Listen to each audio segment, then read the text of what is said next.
हा आक्रोश आहे धाराशिव जिल्ह्यातल्या नळदुर्गातला।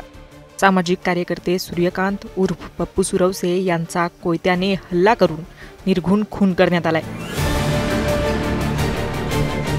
ही घटना नळदुर्गमधील शिवराज हॉटेल अँड बार समोर रात्री 8:30च्या सुमारास घडली आहे। या घटनेमुळे परिसरात तणाव निर्माण झालाय।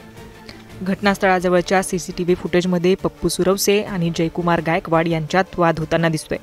त्यांच्यात वाद सुरू असताना जयकुमार गायकवाड यांचा मुलगा सोहन गायकवाड पळत येत पप्पू सुरवसे यांच्यावर हल्ला करताना दिसतोय। सोहन गायकवाड कोयता घेऊन धावत येतो आणि सुरवसे यांच्या चेहऱ्यावर पहिला वार करतो।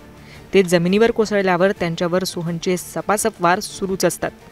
विशेष म्हणजे जयकुमार गायकवाड हल्ल्याच्या वेळी मदतीला येणाऱ्या काही नागरिकांना अडवत असल्याचं सुद्धा सीसीटीव्हीमध्ये दिसून आलंय। पप्पू सुरवसे हे भीमनगर नळदुर्गातले रहिवासी होते। सामाजिक कार्यात त्यांचा सक्रिय सहभाग होता।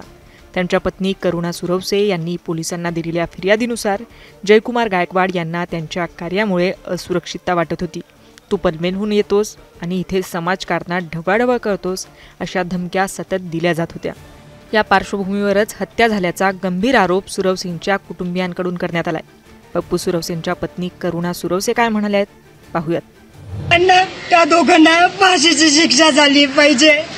त्या दोघांनाही तसा त्रास झाला पाहिजे जसा माझ्या पतीला झालाय। जसा आम्हाला त्रास होतोय तसाच त्यांना पण झाला पाहिजे। त्यांना शिक्षा झाली पाहिजे। माझ्या पतीला न्याय मिळाला पाहिजे। माझे पती समाजासाठी झटत होते शेवटच्या क्षणापर्यंत।